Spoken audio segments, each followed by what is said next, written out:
नमस्कार, आर्या न्यूज देख रहे हैं आप और मैं आपके साथ अलका सिंह। बुलेटिन में आपका बहुत बहुत स्वागत है। रुक करते हैं खबरों का।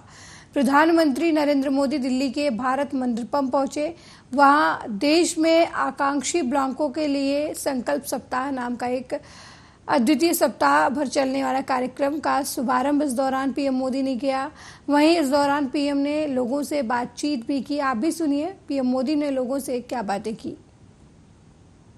कौन होते हैं? देखिए, विकसित भारत की एक प्रमुख शर्त है हमारे देश के बच्चों की उत्कृष्ट शिक्षा हो। जब मैं आप और आप जैसे देश के हजारों शिक्षकों को इसके लिए काम करते देखता हूं और मैंने देखा है कि इतने इन्वॉल्व होते हैं टीचर, जैसे शायद कभी कभी तो लगता है कि वो अपने परिवार में अपने पोते पोती के लिए जितना टाइम नहीं देते हैं उतना कभी कभी स्कूल के बच्चों के लिए देते हैं। ये बहुत बड़ा डेडिकेशन होता है और वही ताकत है जो परिवर्तन लाती है। संकल्प से सिद्धि का रास्ता इसी समर्पण से जाता है, इसी कमिटमेंट से जाता है और उसी से हमें परिणाम मिलता है। मैं आपके माध्यम से आपको और इन दूर दराज क्षेत्रों में भी कठोर परिश्रम करने वाले, समर्पित भाव से शिक्षा के लिए जीवन जीने वाले सभी शिक्षक साथियों का भी मैं अभिनंदन करता हूं, धन्यवाद करता हूं। देखिए, विकसित भारत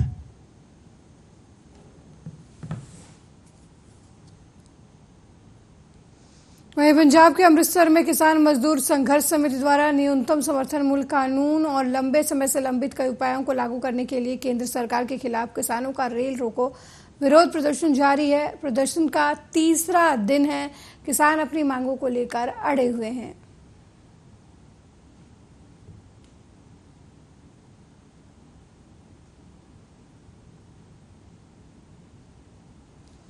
वहीं वाशिंगटन डीसी में विश्व संस्कृति महोत्सव 2023 को संबोधित करते हुए विदेश मंत्री एस जयशंकर ने कहा कि हमारा सामूहिक जीवन अधिक गहन हो गया है, इससे अधिक सामंजस्यपूर्ण और अधिक सहयोगात्मक भी होना चाहिए। दिन की बड़ी चुनौती चाहे जलवायु परिवर्तन हो, आर्थिक प्रगति हो या फिर सामाजिक कल्याण को अलगाव में प्रभावी ढंग से संबोधित नहीं किया जा सकता है। दुनिया को एक साथ लाना और भी महत्वपूर्ण हो गया है। इसी दृष्टिकोण के साथ भारत ने G20 की अध्यक्षता के दौरान हमारी थीम एक पृथ्वी, एक परिवार, एक भविष्य रखा। मुझे ये कहते हुए गर्व है कि हम भारत में अपनी जिम्मेदारी पर खरे उतरे और परिणाम स्वरूप हम सतत विकास, हरित विकास और डिजिटल डिलीवरी में नई ऊर्जा स्थापित करने में कामयाब रहे हैं।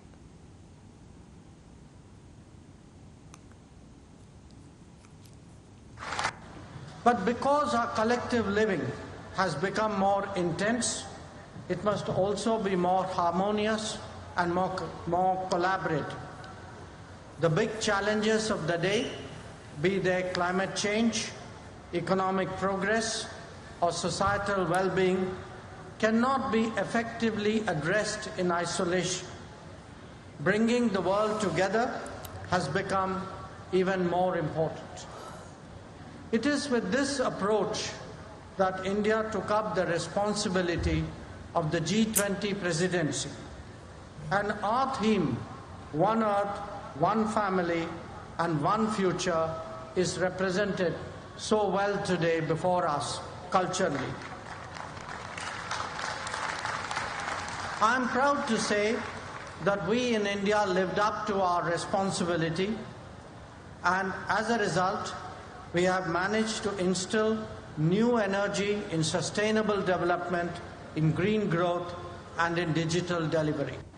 But because our collective living has become more intense, it must also be more harmonious and more collaborative. The big challenges of the day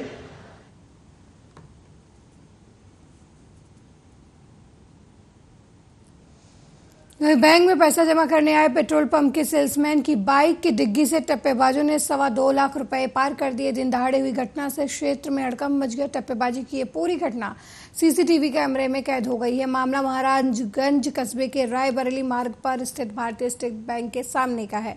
जहां नवोदय विद्यालय चौराहे पर स्थित शांतनु फिलिंग स्टेशन का सेल्समैन अजय रोज की तरह डीजल पेट्रोल बिक्री के 2,24,000 की रकम बैंक ऑफ बड़ौदा में जमा करने और 20,000 रुपए भारतीय स्टेट बैंक में जमा करने के लिए बाइक की डिग्गी में रखकर निकले थे। बैंक पहुंचने पर बैंक कैशियर ने किसी काम में उलझे होने की बात कहकर बाद में आने के लिए कहा, जिस पर सेल्समैन अलग से रखे 20,000 रुपए जमा करने SBI की शाखा पहुंचे और बाइक बैंक के बाहर खड़ी कर 20,000 लेकर बैंक में जमा करने चले गए। इसी बीच टप्पेबाजों ने बाइक की डिग्गी में रखे 2.25 लाख रुपए पार कर दिए। टप्पेबाजों की सूचना मिलने पर हरकत में आई पुलिस मामले की जांच में जुट गई है। वहीं क्षेत्राधिकारी इंद्रपाल सिंह कोतवाली पुलिस के साथ टप्पेबाजों का पता लगाने के लिए बैंक पे लगे CCTV कैमरे के आधार पर आरोपियों की तलाश में जुट गए हैं।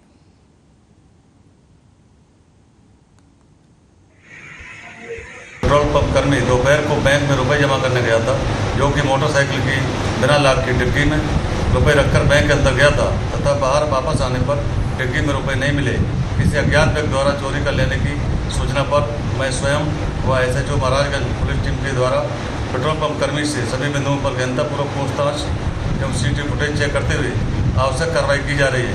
पेट्रोल पंप कर्मी दोपहर को बैंक में रुपए जमा करने गया था, जो कि मोटरसाइकिल की बिना लाख की डिग्गी में रुपए रखकर बैंक के अंदर गया था तथा बाहर वापस आने पर डिग्गी में रुपए नहीं मिले।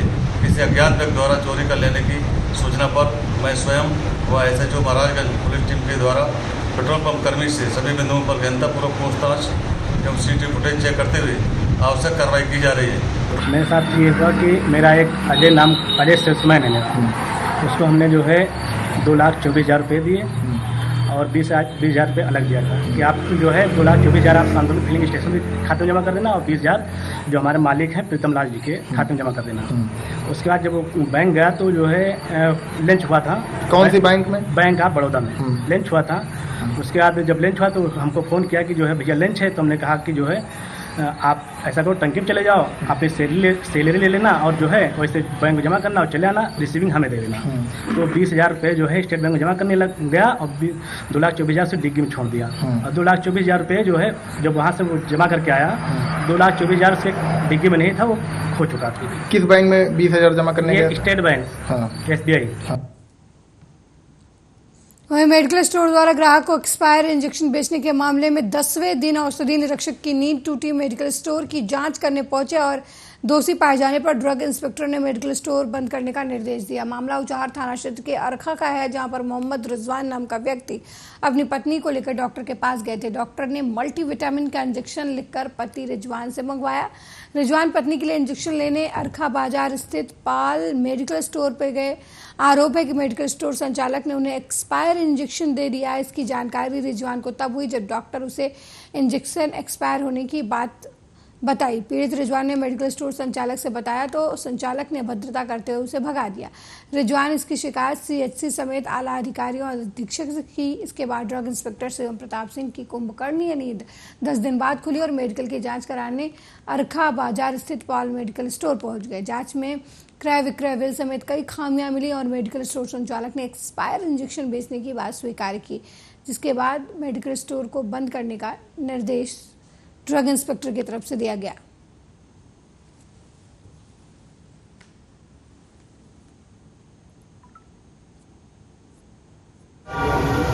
समाचार पत्र सरगम मेल के द्वारा हमें शिकायत प्राप्त हुई थी कि पाल मेडिकल स्टोर अरखा उचाहार में एक्सपायर्ड दवा जो है रोगी को वितरित की गई और जिसको वापस करने पर उसके द्वारा उसे भगा दिया गया था। इस संदर्भ में मेरे द्वारा पाल मेडिकल स्टोर से जांच की गई। जांच के दौरान प्रोपराइटर उपस्थित नहीं पाया गया, जिनके पुत्र उपस्थित थे, जिनके द्वारा जो है प्रोपराइटर को बुलवाया गया।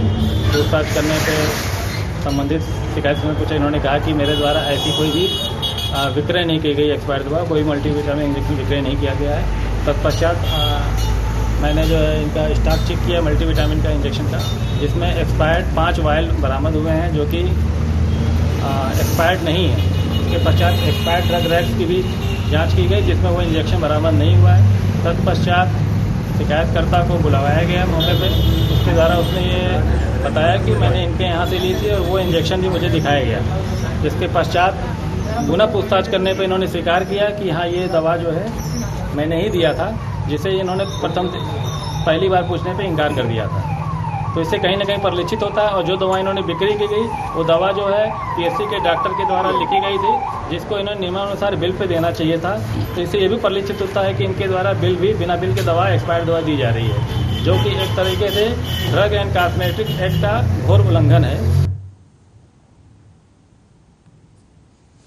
वहीं भदोकर थाना क्षेत्र के कस्बा मुशीगंज में 2 दिन से एक विशालकाय अजगर देखा गया, जिससे आसपास के लोगों में दहशत का माहौल बन गया। वहीं अजगर निकलने की सूचना डायल 112 पर दी गई। सूचना पर मौके पर पहुंची पुलिस ने वन विभाग की टीम ने ग्रामीणों की मदद से अजगर को पकड़कर उसे सुरक्षित स्थान पर पहुंचा दिया, जिससे आसपास के लोगों ने चैन की सांस ली।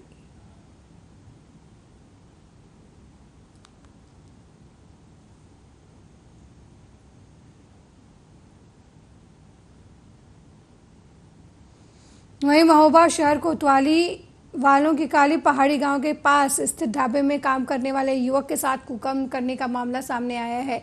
पीड़ित की शिकायत के आधार पर पुलिस ने मेडिकल जांच के बाद मुकदमा दर्ज कर आरोपी की तलाश शुरू कर दी। महोबा के कानपुर सागर हाईवे पर स्थित राठौर ढाबे में रहने वाले युवक ने बताया कि वह काम करने के बाद सो रहा था, तभी एक व्यक्ति उसके साथ कुकर्म की घटना को अंजाम देता है। इस मामले की शिकायत मिलते ही पुलिस ने जिला अस्पताल में युवक की मेडिकल जांच के बाद मुकदमा दर्ज कर लिया, साथ ही आरोपी की तलाश शुरू कर दी।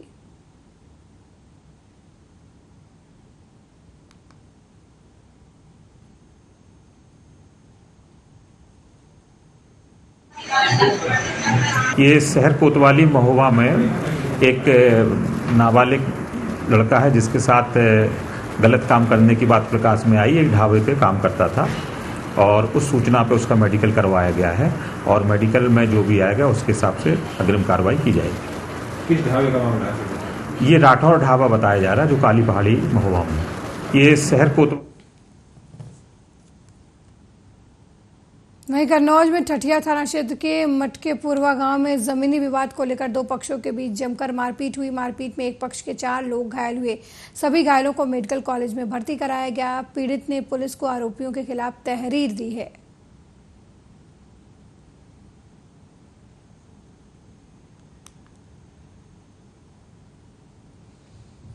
वहीं मशहूर फिल्म अभिनेता अनुपम खेर शुक्रवार को देर शाम धर्मनगरी अयोध्या पहुंचे। उन्होंने राम जन्मभूमि परिसर में समीप स्थित रामलला देवस्थान में भगवान की आरती उतारी। इसके बाद हनुमान जी के 8 मंदिरों और उनके महत्व पर आधारित लगभग 5 मिनट की डॉक्यूमेंट्री फिल्म को लॉन्च किया। इस दौरान जगत गुरु राघवाचार्य महाराज सहित अयोध्या के तमाम वरिष्ठ संत मौजूद रहे।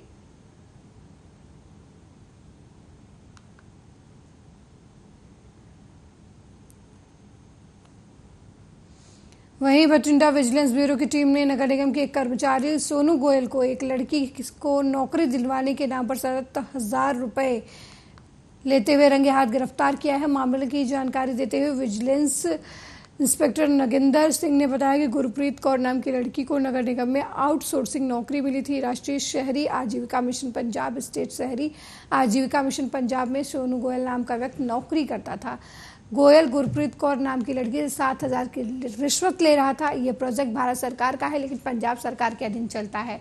आरोपी को आज 7,000 रुपये रंगे हाथ लेते हुए गिरफ्तार किया गया है। आपको बता दें कि इसमें और भी किसी व्यक्ति की संलिप्तता पाई जाती है तो उस पर कार्रवाई की बात विजिलेंस विभाग की तरफ से की गई है।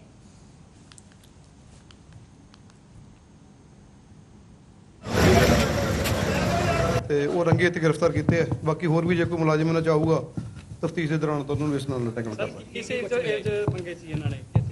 वो नवीं ਉਹਦੀ जॉब लगी ਸੀਗੀ।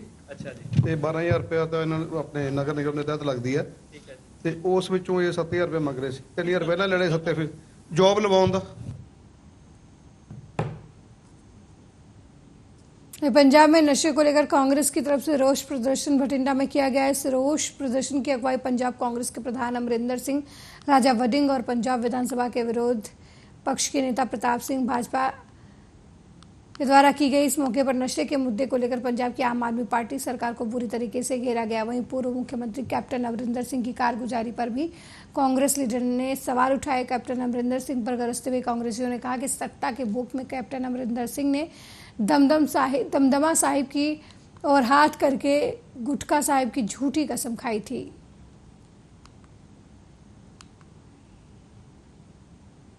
ਕੁਛ ਨਹੀਂ, ਅੱਜ ਨਸ਼ੇ ਦੇ ਖਿਲਾਫ ਇੱਕ ਬਹੁਤ ਵੱਡਾ ਧਰਨਾ ਸੀਗਾ। ਸੁਬਾਹ ਸੁਖਪਾਲ ਸਿੰਘ ਖਹਿਰਾ ਨੂੰ ਅਸੀਂ ਮਿਲਣ ਗਏ ਸੀ। ਸੋ ਅਸੀਂ ਜੋ ਸਰਕਾਰ ਦੀਆਂ ਨਾਕਾਮੀਆਂ ਔਰ ਸਰਕਾਰ ਨੂੰ ਇਹ ਗੁਜ਼ਾਰਿਸ਼ ਕਰ ਰਹੇ ਹਾਂ ਕਿ ਸਪੈਸ਼ਲ ਸੈਸ਼ਨ ਬੁਲਾਓ, ਸਪੈਸ਼ਲ ਸੱਤਰ ਬੁਲਾਓ ਵਿਧਾਨ ਸਭਾ ਦਾ, ਜਿਹਦੇ ਤੇ 4-5 ਦਿਨ ਦੀ ਚਰਚਾ ਹੋਵੇ ਨਸ਼ੇ ਦੇ ਮੁੱਦੇ ਤੇ। ਤੁਹਾਡੇ ਅਫਸਰ ਤੇ ਤੁਸੀਂ ਬੈਠ ਕੇ ਉਹ ਮੁੱਦਿਆਂ ਤੇ ਲਿਖੋ ਤੇ ਫਿਰ ਅਸੀਂ ਪੰਜਾਬ ਚੋਂ ਕਿਵੇਂ ਨਸ਼ਾ ਪੰਜਾਬ ਨੂੰ ਮੁਕਤ ਕਰ ਸਕਦੇ ਹਾਂ ਉਹਦੇ ਤੇ ਆਪਾਂ ਗੌਰ ਫਰਮਾਈਏ। ਇਸ ਨਸ਼ੇ ਦੇ ਮੁੱਦੇ ਤੇ, ਇਸ ਲਾਅ ਐਂਡ ਆਰਡਰ ਦੇ ਮੁੱਦੇ ਤੇ ਕਿਸੇ ਪ੍ਰਕਾਰ ਦੀ ਅੱਜ ਤੱਕ ਕੋਈ ਚਰਚਾ ਨਹੀਂ ਹੈ। ਸਰਕਾਰਾਂ ਬਣਦੀਆਂ ਜਾ ਰਹੀਆਂ, ਆਉਂਦੀਆਂ ਜਾਂਦੀਆਂ ਰਹਿੰਦੀਆਂ, ਲੇਕਿਨ ਚਿੱਟਾ ਵੱਧਦਾ ਜਾ ਰਿਹਾ, ਮਾਵਾਂ ਦੇ ਪੁੱਤ ਰੋਜ਼ਾਨਾ ਮਰਦੇ ਜਾ ਰਹੇ। ਇਹਦੇ ਬਾਰੇ ਕਿਸੇ ਦਾ ਧਿਆਨ ਨਹੀਂ ਹੈ। ਇਸ ਕਰਕੇ ਅਸੀਂ ਨਿਰੰਤਰ ਨਸ਼ੇ ਦੇ ਖਿਲਾਫ, ਪਹਿਲਾਂ ਹੜ੍ਹ ਪੀੜਤਾਂ ਦੇ ਵਾਸਤੇ ਤੇ ਨਸ਼ੇ ਦੇ ਖਿਲਾਫ ਅੱਜ ਅਸੀਂ ਧਰਨਾ ਲਾਇਆ ਸੀ। 100% 24 ਦਾ ਆਗਾਜ਼ ਵੀ ਹੈ ਔਰ ਅਸੀਂ ਇੱਥੇ ਇਸੇ ਸਪੀਡ ਨਾਲ ਨਿਰੰਤਰ ਸਾਡਾ ਇਹ ਜਿਹੜਾ ਆਗਾਜ਼ ਹੈ ਜਾਰੀ ਰਹੇਗਾ ਔਰ ਮੈਨੂੰ ਪੂਰਨ ਉਮੀਦ ਹੈ ਕਿ ਪਾਰਲੀਮੈਂਟ ਦੇ ਵਿੱਚ ਅਸੀਂ ਵੱਡੀ ਜਿੱਤ ਪ੍ਰਾਪਤ ਪੰਜਾਬ ਦੇ। उज्जैन में 12 साल की बच्ची से रेप की घटना पर कांग्रेस नेता सुप्रिया श्रीनेत का बयान सामने आया है। उन्होंने बीजेपी सरकार को घेरते हुए कहा कि महिला सशक्तिकरण की बात करते एक दलित बच्ची के साथ रेप हुआ है। प्रधानमंत्री के मुंह से एक शब्द नहीं निकला। अमित शाह मौन है। देश की महिला बाल विकास मंत्री मुहूर्त और समय देखकर सिर्फ राहुल गांधी के खिलाफ बोलती हैं। अब चुप है। महिला आयोग चुप है। बाल संरक्षण आयोग चुप है। NCPRC भी पूरी तरीके से चुप है। ये बात करते हैं महिला सशक्तिकरण की। एक दलित बच्ची के साथ दुष्कर्म हुआ, उसकी लीपापोती करने की कोशिश करी गई, उसको यूपी का बताने की कोशिश करी गई, उसको भिखारी और भिक्षुक बताने की कोशिश की गई। देश के प्रधानमंत्री के मुंह से एक शब्द नहीं निकला। बड़ा वंदन अपना करा रहे थे महिला आरक्षण बिल पास कराकर। देश के गृह मंत्री मौन है। एक महिला बाल विकास मंत्री है इस देश में, वो मुहूर्त और समय देखकर बोलती हैं सिर्फ और सिर्फ राहुल गांधी जी के खिलाफ। चुप है। महिला आयोग चुप है। एनसीपीसीआर की चुप्पी बर्दाश्त नहीं हो रही है। ये बाल संरक्षण आयोग क्यों चुप बैठा हुआ है? ये सब लोग मौन हैं, ये सब लोग चुप हैं। लेकिन एक दलित बच्ची के साथ वो दुष्कर्म हुआ है जो अमानवीय है। आपको लगता है ये चुनावी मुद्दा है? मुझे लगता है ये एक सभ्य समाज का मुद्दा है। मुझे दो रत्ती का फर्क नहीं पड़ता चुनाव हो या ना हो। मुझे समाज से भी शिकायत है। मुझे उन लोगों से शिकायत है जिसको उसने 8 किलोमीटर के दायरे में देखा, जिन लोगों ने, और मदद नहीं की, उसको एक वस्त्र नहीं दिया उसका बदन ढकने के लिए। मुझे उन लोगों से भी शिकायत है। ये सिर्फ चुनावी मुद्दा नहीं है। और तेरा रेप वर्सेस मेरा रेप की राजनीति बंद कर दीजिए। मुझे बस एक बात का जवाब दीजिए। आप राजस्थान में रेप खगोलिए, आप बंगाल में देखिए, आप बिहार में देखिए, आप यूपी में देखिए, आप मध्य प्रदेश में देखिए, कहीं पर भी अगर महिला के खिलाफ अत्याचार होता है वो गलत है, वो दुष्कर्म है, वो पाप है। लेकिन पुलिस और प्रशासन क्या करता है? सारी बात आकर इस पर टिक जाती है। अगर मणिपुर में होता है ऐसा तो पुलिस और प्रशासन संलग्न पता चलता है। अगर मध्य प्रदेश में ऐसा हुआ तो उसकी दलित आइडेंटिटी छुपाई जाती है, उसको भिखारी और दिमागी रूप से भिक्षुक बता दिया जाता है। किसी और राज्य में ऐसा हुआ है? किसी और राज्य में 24 घंटे लगते हैं एफआईआर होने में? नाबालिग की सुप्रीम कोर्ट का ऑर्डर है, नाबालिग के गुमशुदा होने की एफआईआर त्वरित होनी चाहिए। कौन इन बातों के लिए जवाब दे? आप बिल्कुल बोलिए। हमारे राज्यों में रेप होता है, बिल्कुल उसके खिलाफ बोलिए। सभ्य समाज में आधी आबादी के खिलाफ हो रहे दुष्कर्म, ये बात करते। मेरे साथ इस बुलेटिन में फिलहाल इतना ही। देश दुनिया की तमाम खबरों को देखने के लिए देखते रहिए आर्या न्यूज। नमस्कार।